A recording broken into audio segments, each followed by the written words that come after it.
Hey, welcome to the new episode of the Brooklyn Vegan Show. I'm BV editor Andrew Sacher, and today's episode is an interview with Greg Dunn of Moving Mountains, who just released their first album in 12 years, Pruning of the Lower Limbs. They also put out re-recordings of 2 songs from their original demo recorded 20 years ago, August 2005.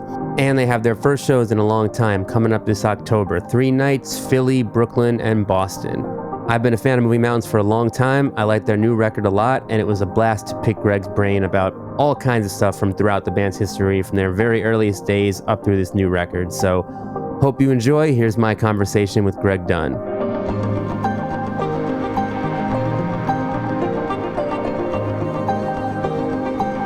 Hey, Greg, what's up? Welcome to the Brooklyn Vegan Show. How are you? I'm good. How are you? Pretty good. So you've got the first Moving Mountains album in 12 years, Pruning of the Lower Limbs, and we're recording this on August 5th, 2025. 4 days ago, you released a couple re-recordings of songs that were on your first demo, which, as we know from the lore, 8105 is titled that way because August 1st, 2005 is when you recorded the demo. So we're 20 years and 4 days away from your first demo, and I like to do things like this. So I decided to look at what things were 20 years old when that demo was recorded and came up with stuff like Aha's Take on Me, Simple Minds, Don't You Forget About Me, The Smiths' Meat is Murder. So how does it feel? How does it feel for that demo to be as old now as those things were the day you recorded it? It's very strange. But yeah, I'm blessed that 20 years later, I get to have these conversations with you. So it's very cool. Yeah, no, it is. I mean, the not just the longevity of the band, but the fact that you're back after, kind of being done for a while. It's very excited to be here. Yeah. So, I mean, I remember getting that demo. So, for kind of full disclosure for anybody listening, I mean, Greg and I grew up in the same music scene. I've been following Moving Mountains since almost day one.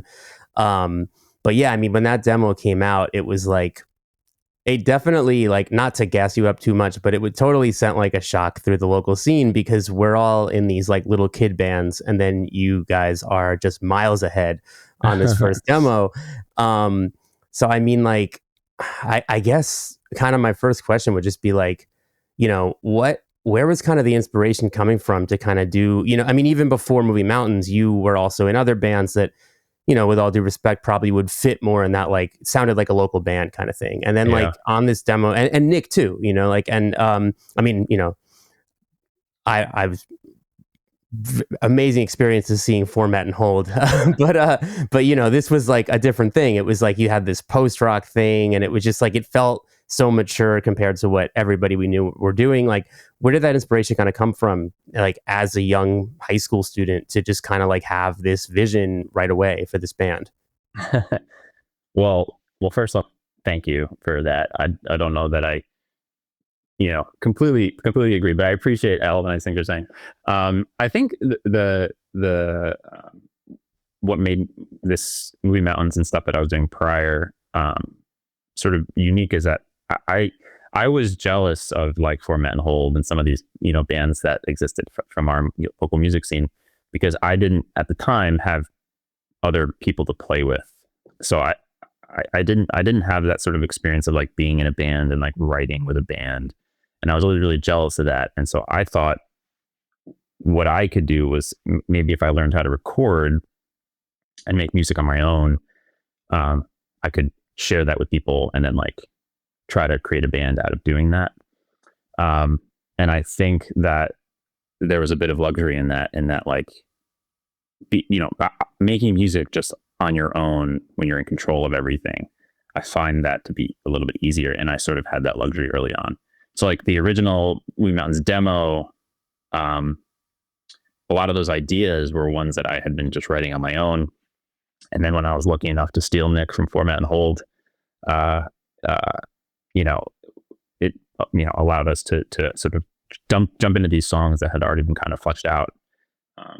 And I think that was beneficial because a lot of times, like when you're young and you're in a band with like a lot of your best buddies, a lot of that time is like you're just having the best time hanging out with your buds, playing in punk hardcore bands and stuff like that. And that's more experiential and that's really fun.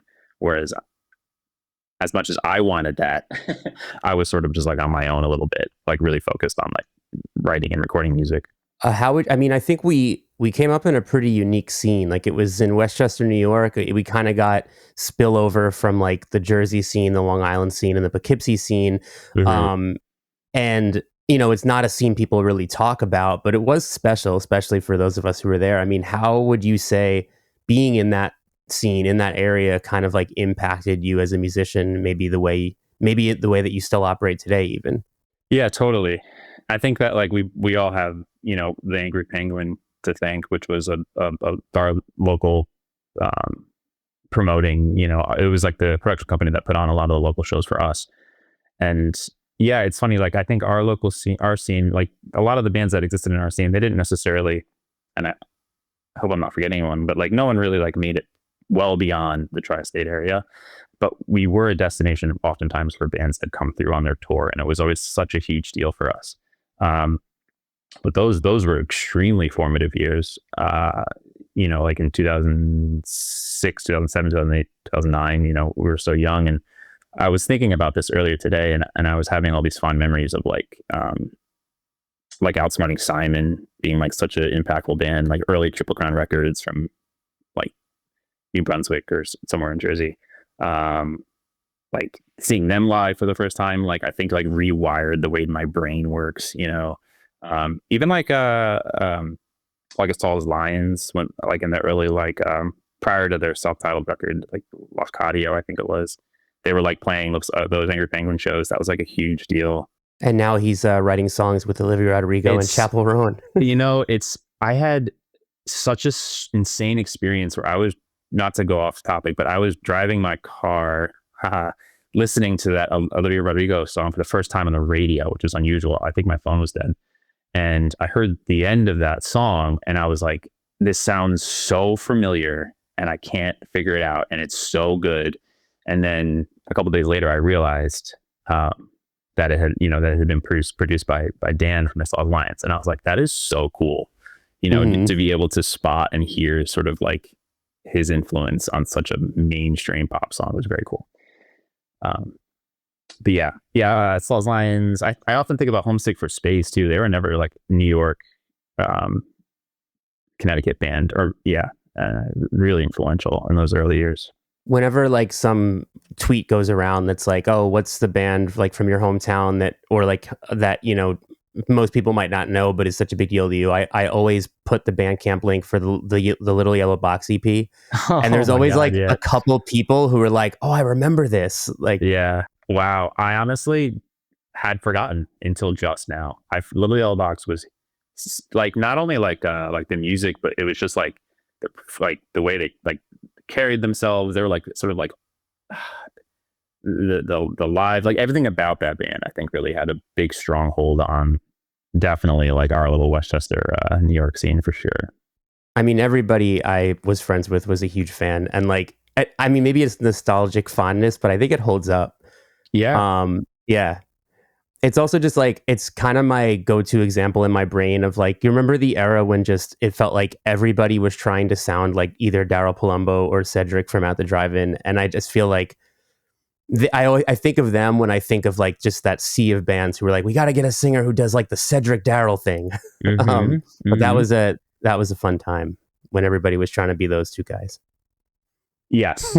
I think of another band that was also like, especially like production wise. I remember like me and Nick, it was when we really started to nerve out over production, but talk about Glassjaws, I think of like Life Before This. And with Numa, the first Move Mountains record, we were so excited because we saved up money to trap the drums for that with Michael Asian, who obviously was the drummer of Life Before This, who we've then since gone to every single record we've done or anything we've done since then has been with him in some capacity. But yeah, I feel like Left 4 This kind of fits in that same sort of like pocket of like Glassjaw-y, technical, like highly polished drum production and stuff. And Mike's name is like still everywhere. Like, I feel like every time I see him on like a mastering credit, I'm just like, Life Before This. Still, I know. Yeah. Well, I mean, so happy for him. I mean, like he is doing really well, and rightfully so. I mean, he's been doing that forever. Um, but yeah, it feels cool to like have known him so early on and gotten to work with him in so many different capacities. I mean, like every studio, he was always bouncing in between like half finished studios, whether it was like in a garage or like in his mom's house or where here or there. And it's been kind of fun to literally have done work at every single one of those. But yeah. That's awesome. Well, before we stop remembering some guys, wasn't the singer of Life Before This like related to Claudio Sanchez? Is that, or am I misremembering? Do you know? I want to say yes, but I can't confirm that. I feel like it was something like that, because there was definitely some like, oh, he sounds a little bit like, and I feel like it was Claudio. But if you're listening and I'm wrong, just shoot me a message, let me know. um, but yeah, so kind of like, I know this is probably a question you've answered a million times, and I also sort of might know part of the answer, but like going back to the kind of thing where, again, like just right on that first demo, you had these longer songs, this post rocky thing, and a lot of us were doing these like 2-3 minute like pop punky things, Mm-hmm. or like whatever post hardcore kind of things. And then so obviously the Appleseed Cast was always a big influence, but what were some things you were listening to that was pushing the music in the direction it went early on? Yeah, I think like you're right. Like I think the Appleseed Cast is like a huge influence. Obviously, I think like the longer song thing, because I do get asked that a lot. I think that came about out of like me simply being not a great songwriter early on. Like I wasn't. I wasn't like consciously writing songs in that way of like, I wrote this verse, I wrote this chorus. I would often like write whole like 2 or 3 minute chunks of music, and then another 2 to 3 chunks of music, and then often like try to figure out how to blend them together. Um, but yeah, no, Appleseed Cast, huge influence. I mean, I think at that time too, when I was getting really into like post rock stuff, it was also like a cool time in the internet around like 2003, 2004, 2005, 2006, like heavy forum. That's like, there was no social media. There was no like the way it is now. So people were really discovering music on various like, post rock specific forums. I feel like it had like a pretty strong community back then. So, I was listening to, I don't know, Appleseed Cast for sure. It was like Hammock, the earlier Sigur Ross records, Gregor Samsa, God's an Astronaut, all different types of stuff. And I think for me too, that was around where I was just getting really into recording and engineering and production and that sort of thing. And so those two things combined, I think, led me to just write long songs, because I also like wasn't writing with a lot of other people. We weren't really focused on like writing a chorus or a verse or this or that. It was just kind of like, what sounded right, what felt good. Mm-hmm. And so a lot of that happened just like naturally, to be honest. Yeah. Well, I feel like you kind of like maybe somewhat accidentally, at least if you're kind of dissing your own songwriting, fell into this thing that was like, because you did have just like the vocal thing and like the lyrics were easy to latch onto, like even if it wasn't really so chorus driven, it was like there was just enough to make it, I think, a little bit easier to grasp for a lot of people than maybe like all the bands you just named. And so it was like it kind of nailed this balance between like it felt smarter than everything that people in the scene were listening to, but it was like you could still go to the shows and there were sing-alongs. And then the one thing about Moving Mountains that I distinctly remember is there were always like drum-alongs. There were so many people in the crowd that were just like clapping the drum beats, and it's probably because like half the crowd is drummers. But it was like just enough there for people to kind of like really like get into on that like emotional level that you didn't always get from a Gregor Samsa or a God is an Astronaut kind of thing. Yeah, I think that's like the result of like the music I listen to most of the time, and then when you're playing in a band, and especially like as like later on in Moving Mountains, when we became a real band and we were doing more writing together and we were touring a lot, just being really inspired by a lot of those bands that had like such engagement with their live performances with like the audience and stuff like that. So trying to like strike that balance was always tough because, you know, you would see like the likes of like, I used to describe like seeing bands like Thursday as being, it's like going to church. It's like, this is how you do it. And being so inspired by their connection with the you know, crowd and having that emotional reaction. But at the same time, it's like the music I listen to 90% of the time doesn't sound like that. That to say, I'm a huge Thursday fan and I played out those records like you wouldn't believe. But yeah, Movie Mountains was always kind of like stuck in between those. And, you know, while that was, a lot of people loved that, of course, like we had, you know, a lot of people that were like, I remember in the early days, people were like trying to figure out how to like remove the vocals from like some of our earlier records, you know, and like sort of various forums and stuff like that. So, you know, there are like some definite like early post-rock purists that weren't very particularly thrilled with us throwing like emo choruses inside of stuff. But, you know, it is what it is. Yeah. I mean, where are they now?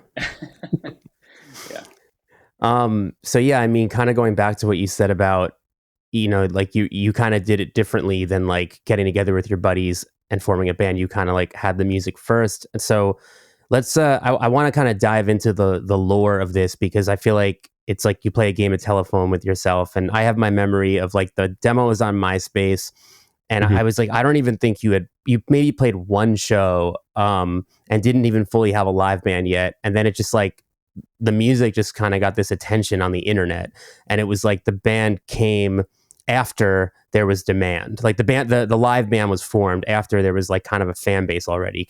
How do you remember that, like the music just kind of going on the internet, and like it felt like one of those things where it was too good to be ignored. Like there wasn't like a marketing push. It just kind of seemed to get word of mouth, and then all of a sudden you were like, I got to get a band together and we have to play some shows. Yeah, I think that's pretty accurate. I mean, at that point, like the Nick and I, we defined like ourselves as Movie Mountains. Like Nick and I were playing together quite a bit at that point, because we had just finished the demos, and I think we had already been working on Numa at the time.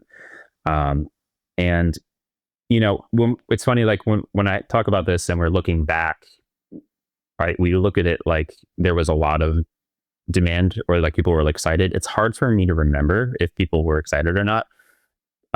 Because it's hard to gauge how large those communities were. You know, it could have been like 40 really, really excited people on absolutepunk.net, which championed our band so much in those early years, which we had a lot to do with us sort of reaching out to people online.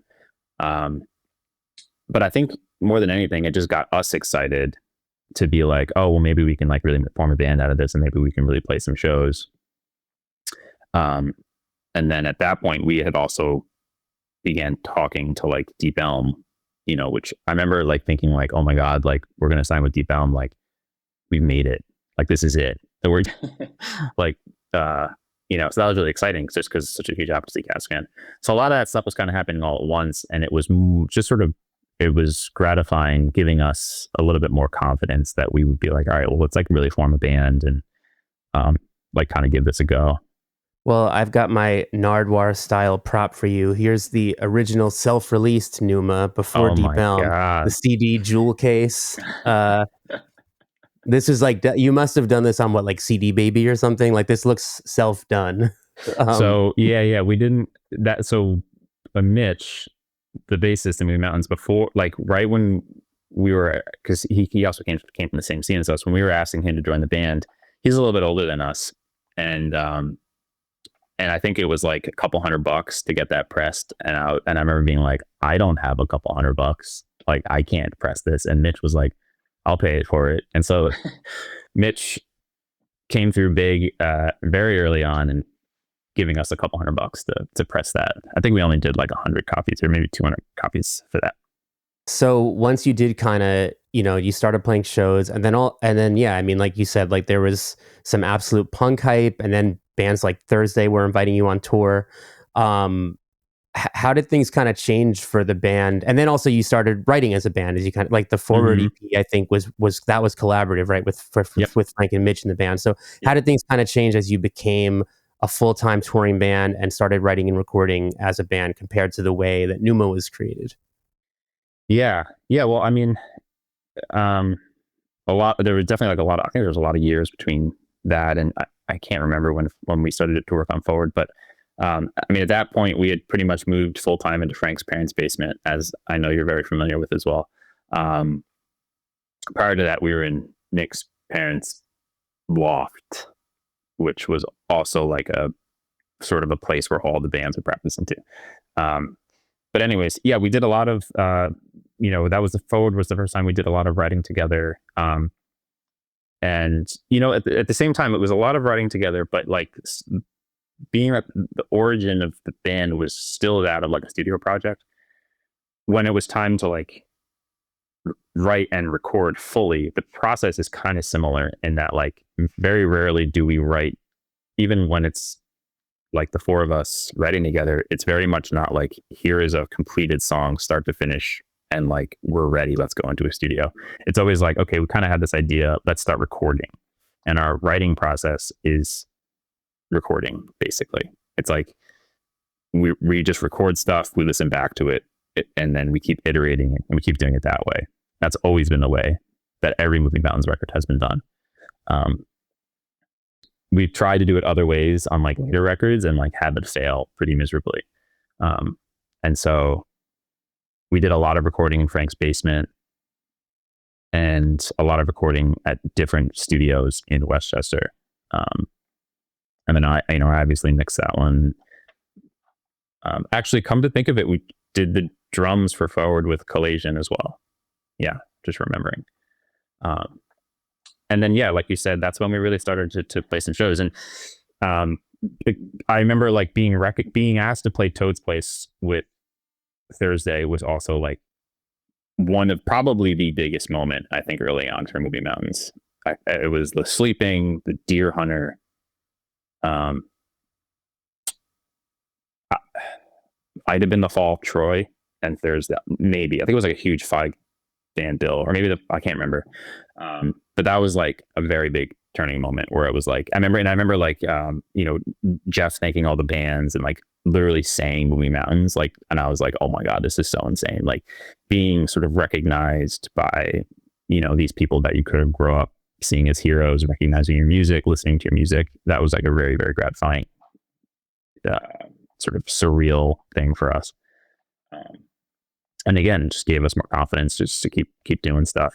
So I'm going to kind of ask this in a roundabout way. Let's see how I do. But like, so with the last record, the self-titled, if I remember correctly, I think you played like a release show and didn't really tour on it, and then the band kind of went into hibernation, and now we have this new record, which kind of emerged in a similar way of just kind of like, oh, like there's all of a sudden a record, and like you're playing 3 shows. But in the Waves era, it was like, I felt like that was when you were most going for it. Like the record sounds, I think, like it's the most sort of like songs that are 4 minutes, kind of, and like really vocal oriented. And then the band was playing Warped Tour and like doing these big tours.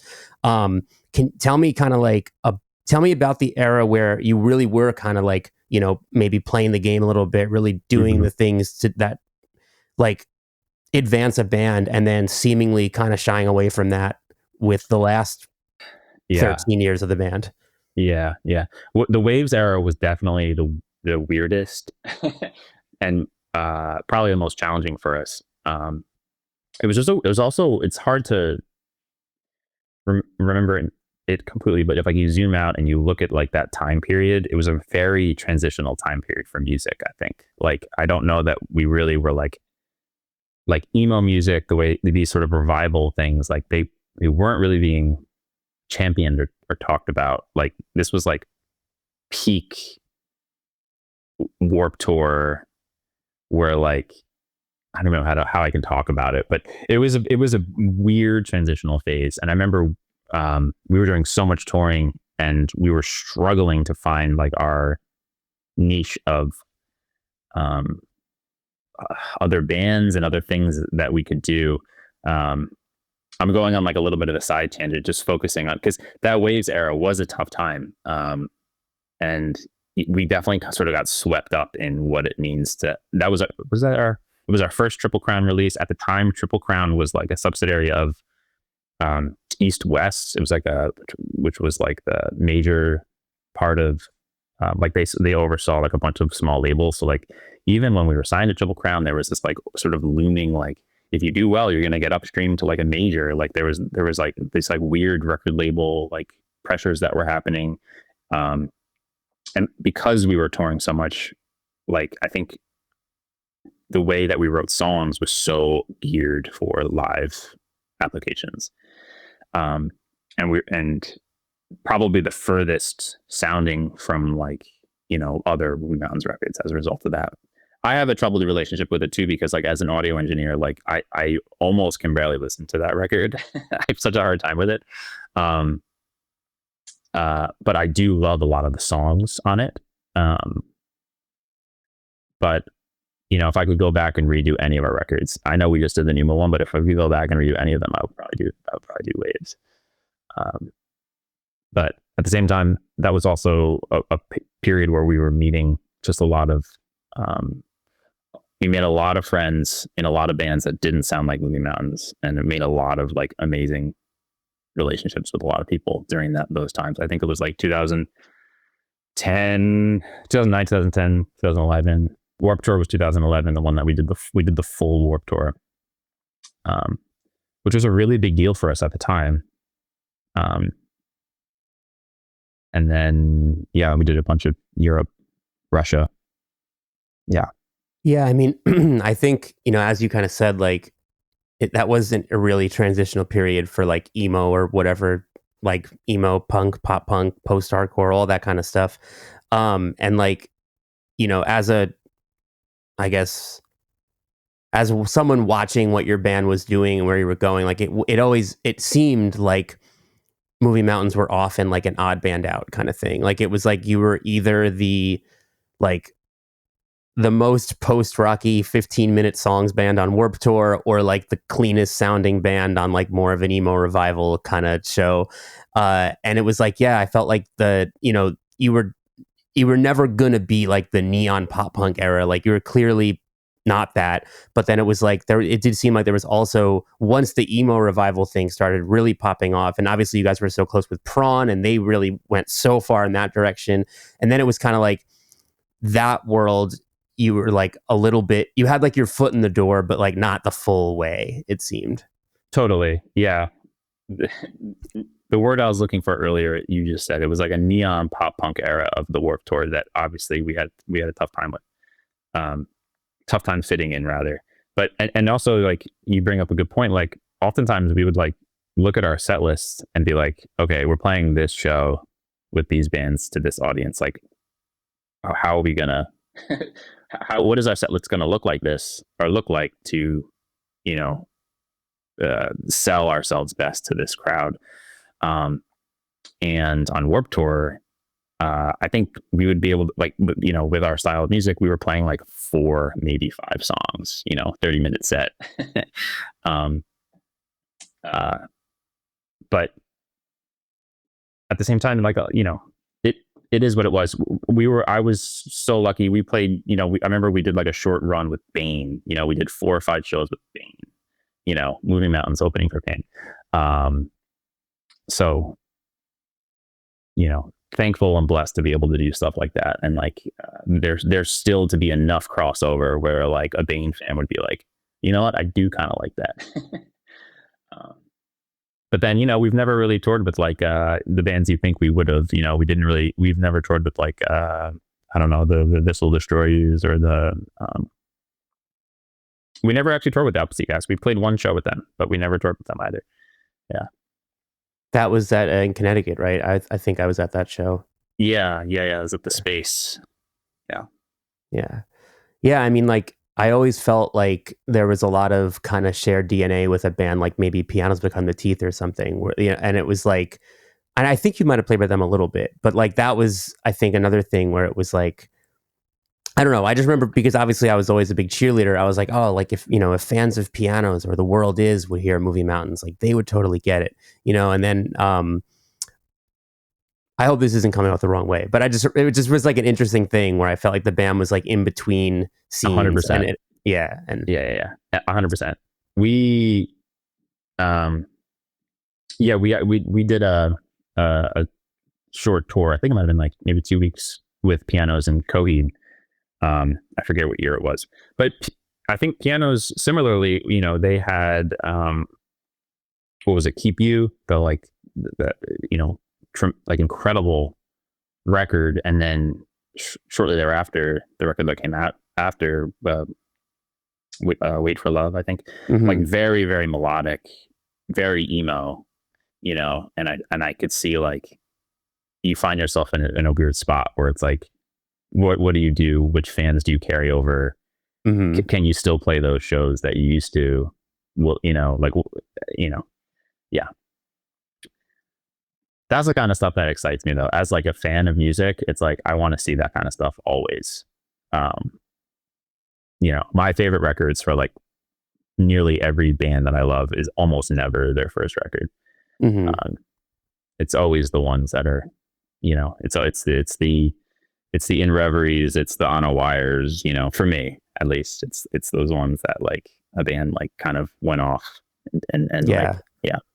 I mean, I'm basically the same. Like I mean, I when you do see that happen, I feel like that's when I'm like an especially loud supporter, because those are often like the records that, lose fans and don't perform as well. And like, um, I don't know, like, or even like this year in particular, I don't know if you're a big fan, but like this has been the 10th anniversary of Title Fight's Hyperview. So that's kind of been going through like a reevaluation thing. And it was like, they came out with this full on shoegaze record, and they were like this melodic hardcore band. And everybody was like, what the hell is this? And people who did like shoegaze were like, well, they played Warped Tour, so fuck them, and like, Yeah, so yeah, but it now seeing the 10th anniversary and people are like, oh, that record's amazing. It's like, nice. I'm glad everyone's coming around on, and In Reverie, I mean, In Reverie has become more and more beloved over time. So yeah, those are my favorite kind of records too. yeah, yeah. I know. I feel like you and I could probably geek over a lot of that. Just some, I think of some of the like early Velveteen records too, or just like it's like people come around to it. It's like, um, I actually, I feel uncool for saying this, but I like missed Title Fight. I missed it. Like I feel like there was that whole, and it's funny now, I lived in Philadelphia for over 10 years now. And I like missed this sort of, uh, Pennsylvania scene of like incredible, influential, uh, like punk and, whatever records. Um, I wasn't in the know. Not cool.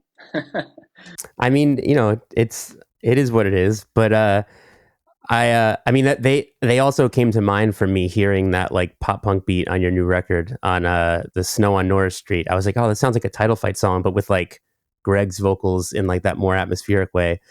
Yeah. Um, I but played drums on I that know one you too. definitely liked. Sorry, what did you say? I was gonna say I actually played the drums on that one. Oh, I Believe didn't know that that. or not. Well, I'm skipping around here, but like that, because it is so different, I have to ask about it. Like, you've got this beautiful, generally softer record, and then there's this one song with this like circle pit beat. Like, how did that like? Well, I mean, uh, it could be a larger conversation, but like the last the Pruning of the Lower Limbs, that originally wasn't a Moving Mountains record, and I was doing a lot of writing, and allowing myself to like do whatever because I knew it wasn't going to be Moving Mountains, and that uh that song, that was like I had it like that was like my Fairweather song, because Fairweather, one of my all-time favorite bands, and in my like top 5 favorite albums, like era, Lusitania and all that. Um, I was like, I'm gonna take a stab at like writing like just a heavier guitar driven record, and a lot of the songs that made it to the Movie Mountains record, they did not sound like that at all. They were way more guitar driven, and that song in particular, being the most obvious, came from that. Um, we actually, the first version of Pruning, was we actually went to Ben Green, the guitarist from Fairweather. We went to his studio in DC and tracked the whole record there. Well, just the drums for it there. I actually tracked it with Mike Kennedy from the Wonder Years. He played drums on the first version of the record before it was going to be Moving Mountains. And we had it mixed, we had it mastered, and then we scrapped it.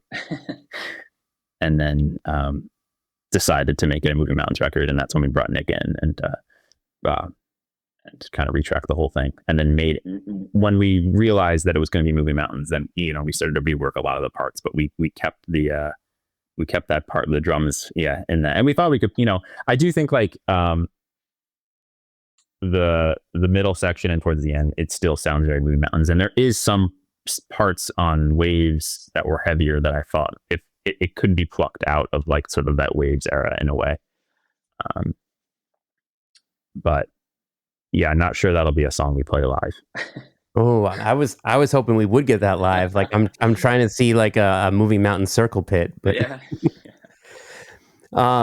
Yeah. Well, so let's go back to the self-titled record, which again, so we talked about kind of like what was going on in the Waves era, and then again, you kind of pulled away, you kind of like shied away, I guess, from all that. Like you just did this record. Frank had left the band, Josh joined. It's this kind of quieter album. You didn't tour on it.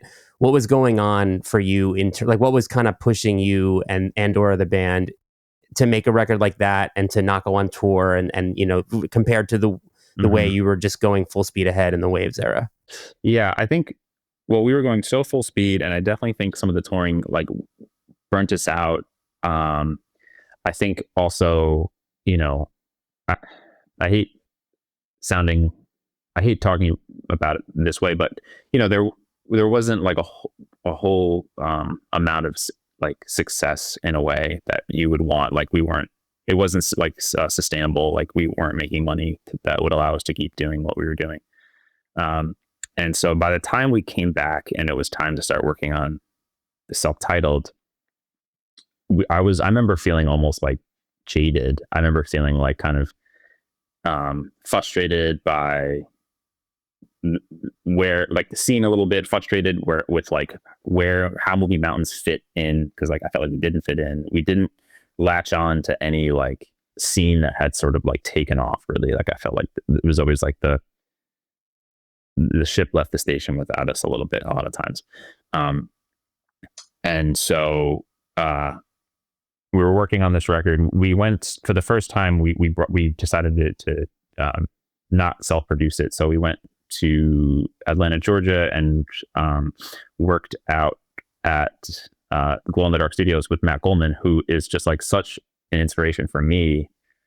So I was like so excited to make this record with him. And I think like me and Nick and Mitch and Josh were like at that point just like we were pretty burnt out on things. And so being in the studio, that was also like a pretty tricky time for us. And we ended up like not finishing the record. And I remember like having phone calls with Triple Crown being like, I don't know what to do. Like we don't have a record. Like we didn't finish it and it sounds bad and I don't know what to do. And so that's kind of where, and I think like at that point we knew like we were going to put this record out and we weren't going to tour on it. Because it seemed like we didn't have a path forward. Like a lot of us needed to sort of get back into some normalcy, I say, with jobs and spending time with like family and loved ones.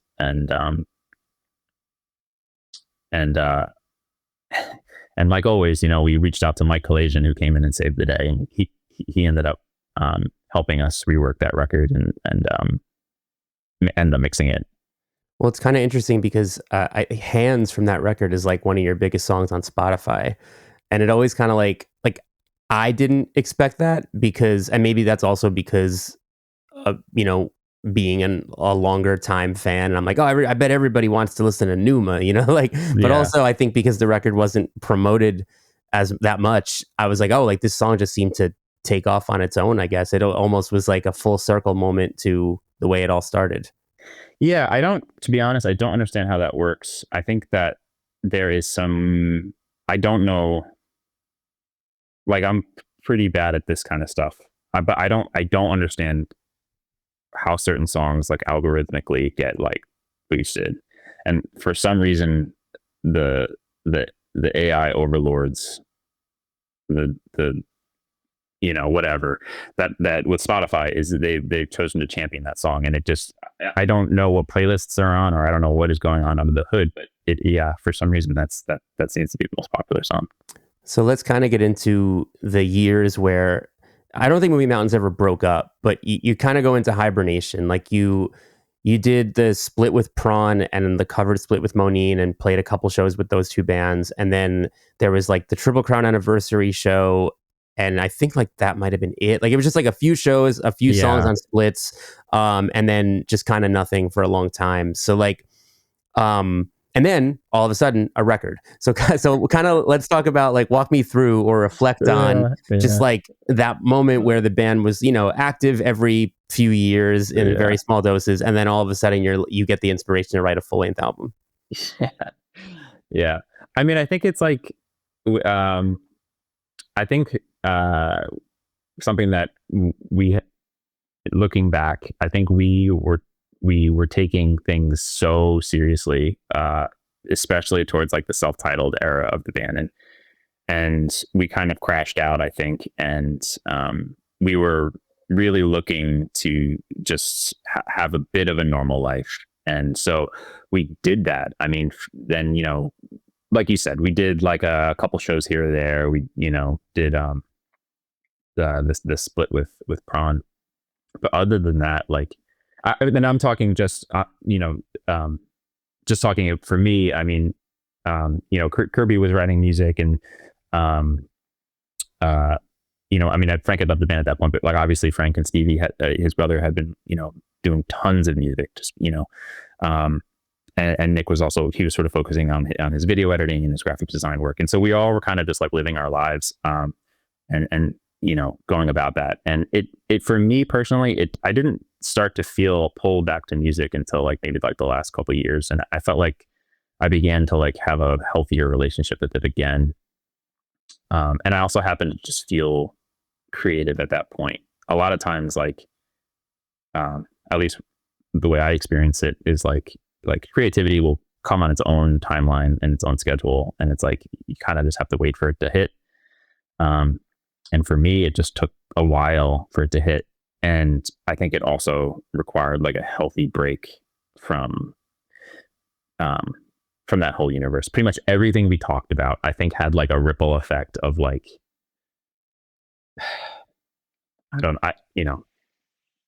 trauma is not the right word, but it was like I needed some time away from that long enough. And then when I started to write music again, it wasn't going to be Moving Mountains. It was going to be something else. But I think like the final piece to this whole puzzle was like, realizing that it probably should be Moving Mountains. And then like, what does that look like? And then what came of that was like me sort of reconnecting with Nick. Obviously, like, we've been such good friends for a long time, but like any relationship, sometimes you go periods of time somewhat more distant from them. And, I hadn't really spent a lot of time with Kirby or Nick or Mitch or anyone. So not only is this like a new Moving Mountains record, but in a lot of ways it's like reconnecting with relationships that had been dormant for a long time. And it just felt like a really healthy time to do that. And it also seems, and correct me if I'm wrong, but like it seems in a way like it came together like the first songs that you did for the band 20 years ago, because like kind of just with you, which is like how you were sort of and then it was like then you got your friends involved again. Yeah. That is true. That is a funny way of looking at it.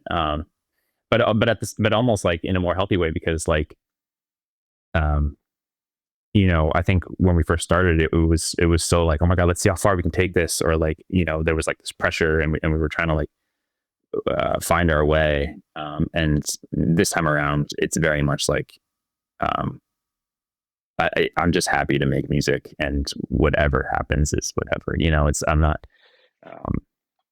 chomping at the bits to be, and I also think just like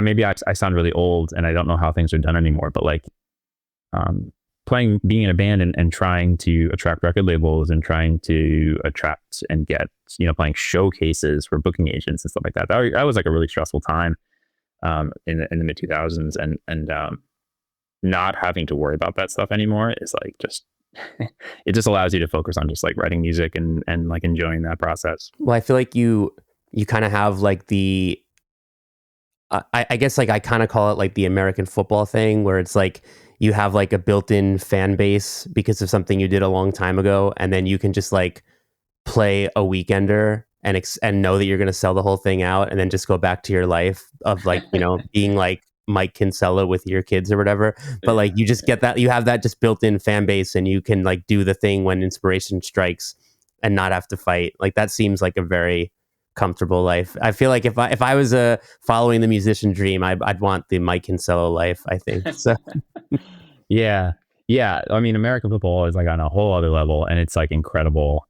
Funny Westchester connection, but our good buddy Corey Bracken that I was in like my first band ever went to high school with. He plays vibes in American football now. So the 914 Westchester scene runs deep in the emo universe. Um, but no, extremely grateful. And we announced those shows. I remember thinking like, I will be happy if like, we sell like 100 tickets. And so I think obviously it's because we haven't played a show in a really long time. And I think a lot of people that were fans of the band were like, will fly out for the show. But it was like a huge surprise that those three East Coast shows we announced sold out. Was not expecting that. And that's not, yeah, we in the past, that was like not something that we would normally do.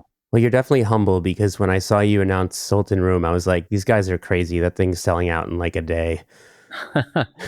Well, yeah, we were trying to figure out whether to do, either Bowery or Music Hall, but we were just afraid that, you don't want to play Bowery Ballroom to 200 people. Mm-hmm. I mean, I would be happy to do that, but the powers that be, I think, beyond Moving Mountains were, yeah. I've never been to the Sultan Room. I'd actually not heard of it, but it looks cool. It's very cool looking, and it is fun to be there. It is tiny. Yeah. It's going to be the smallest show.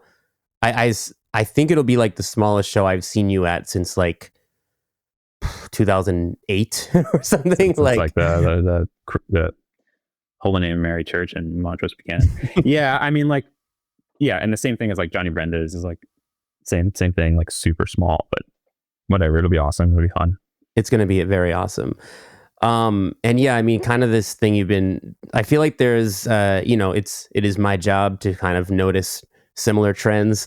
And like, I've definitely done some interviews in the past few years with bands from that same era, like both Super Heaven and Balancing Composure have kind of talked about like, yeah, like the reality is like, we didn't make enough money to be in a band anymore. And then time went by and we were like, let's make a record, and we're not trying to do any of the things that we used to try to do. Like, we're just making it because we like it, and that's cool, and people can come if they want. It's very similar to what you're saying. And I feel like it's cool to see.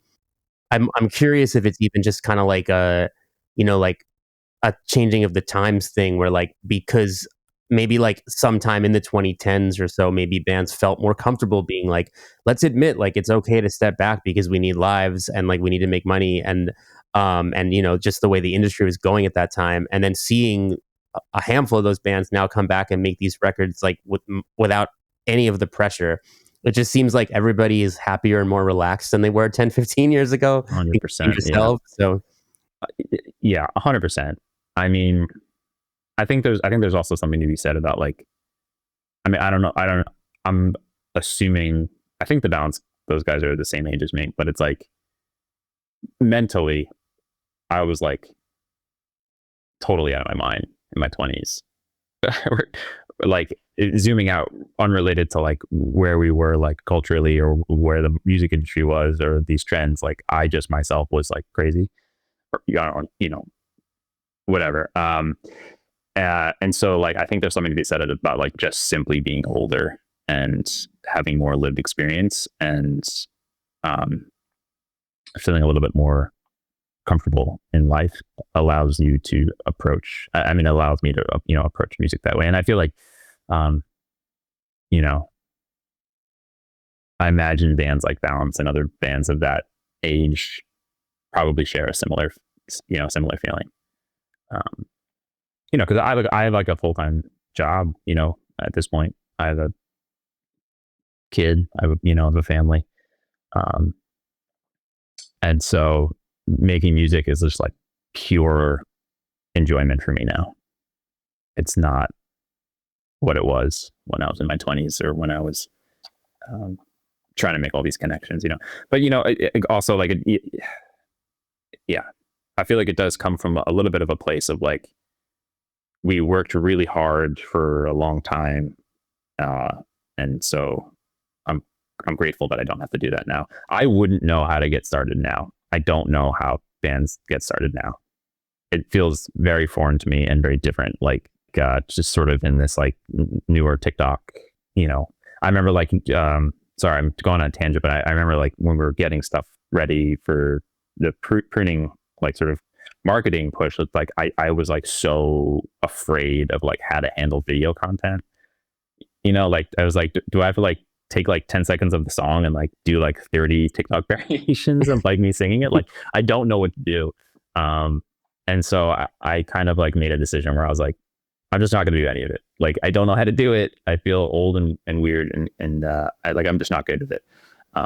So all I'm doing now is just like making records, and I hope to make more, and I put them out and I hope people like them.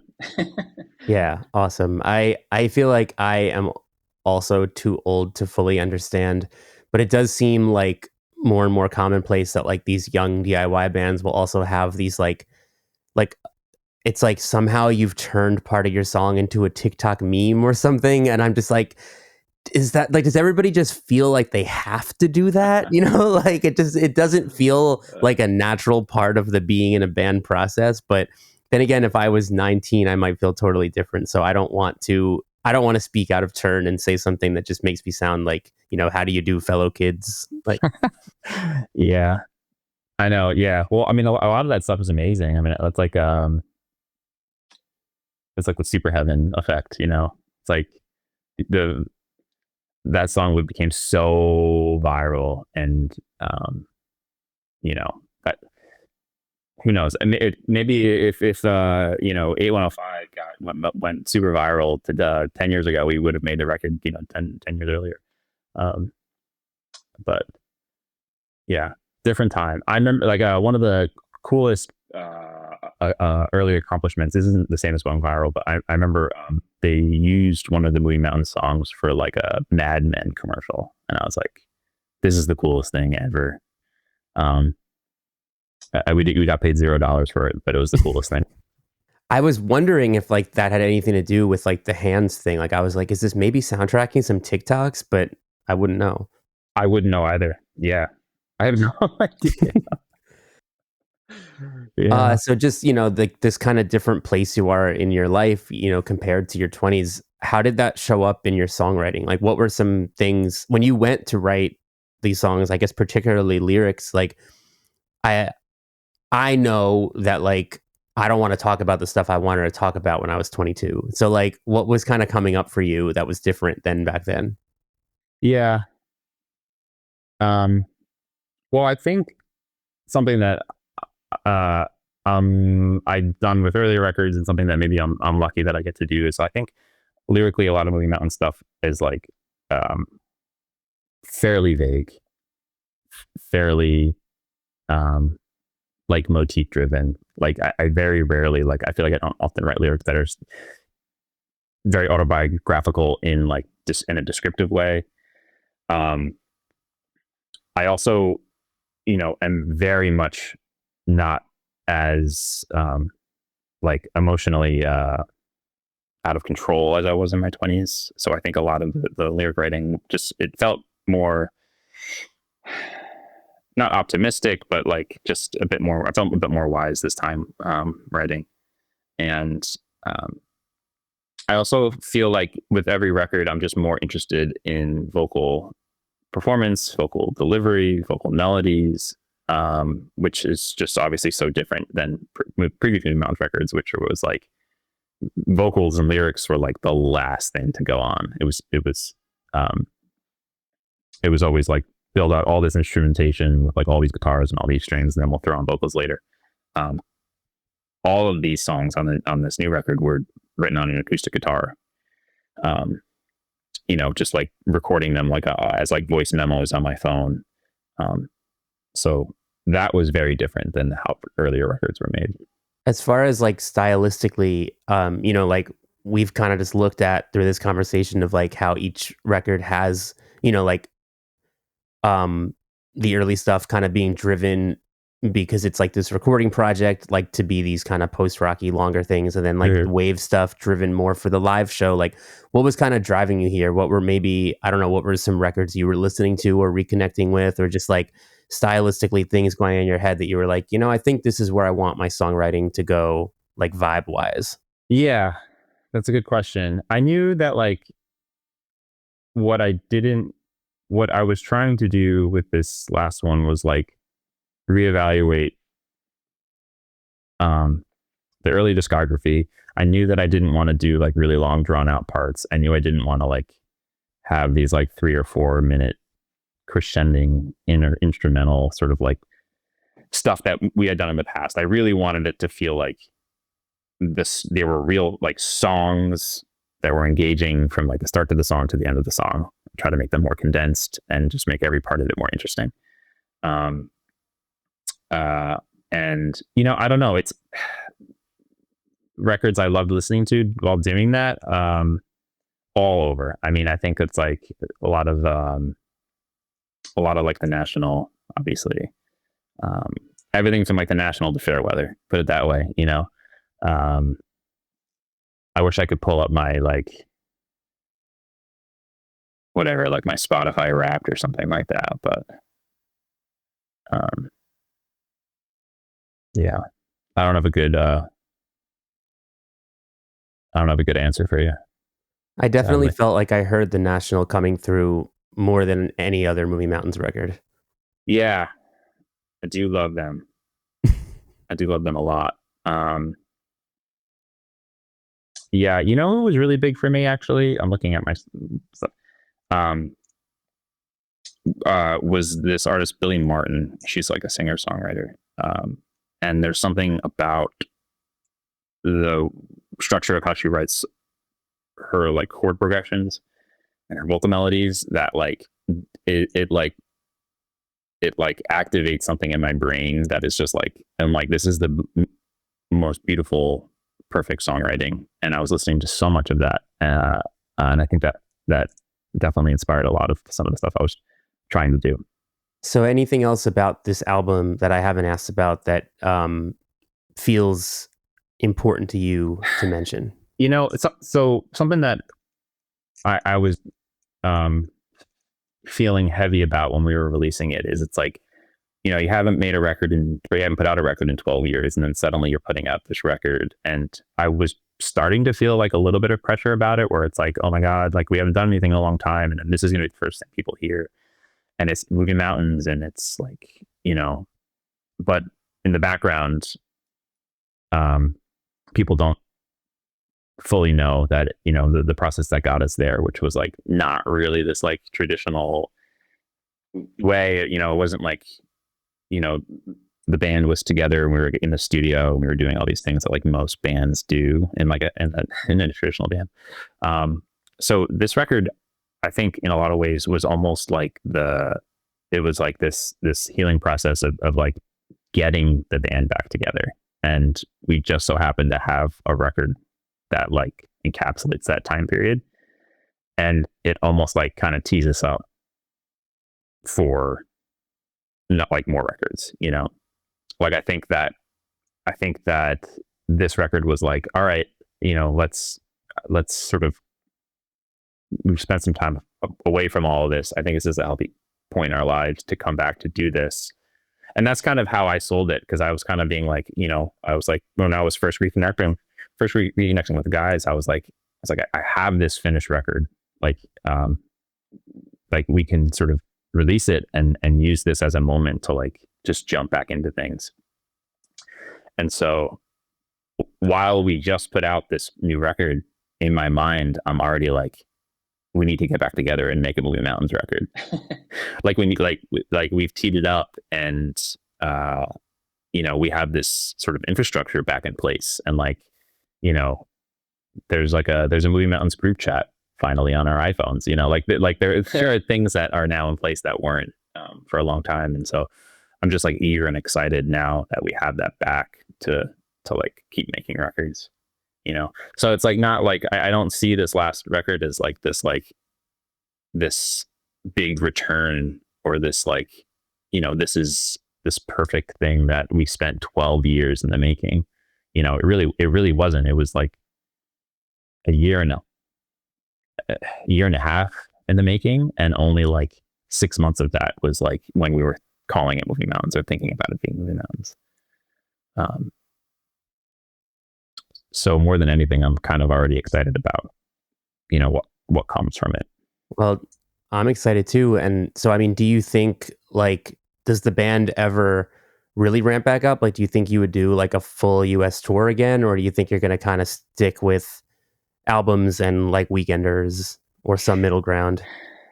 Yeah, I think some middle ground. I think that there's definitely some stuff in 2026 that we're hoping to do. I think that like these 3 East Coast shows are definitely not the last things that we plan to do.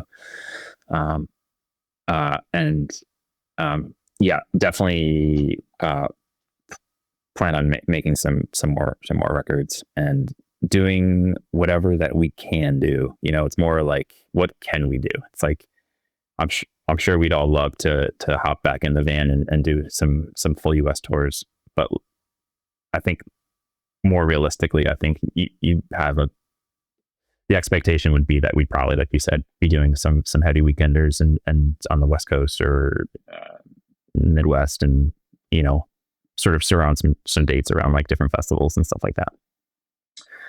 But will we be on the 2027 full Vans Warped Tour if that happens or something? Yes. The whole no, I'm just kidding. But we'll see. Who knows? I don't like to say no to anything. So Awesome. Anything else to add before we go? No, thanks. Thanks for doing this. It's fun, being able to have these conversations with someone that was so embedded so early on from the same music scene.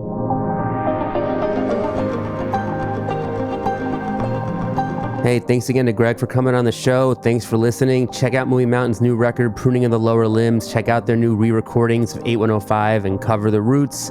And go catch them live this fall. They're playing Philly, Brooklyn, and Boston in October. Also, check out Brooklyn Vegan's new weekly podcast, BV Weekly, for tons more all the time. Follow us on social media. If you like what you heard, give this episode a good rating, subscribe to the show, tell your friends about us. All that little stuff goes a long way. We really appreciate it.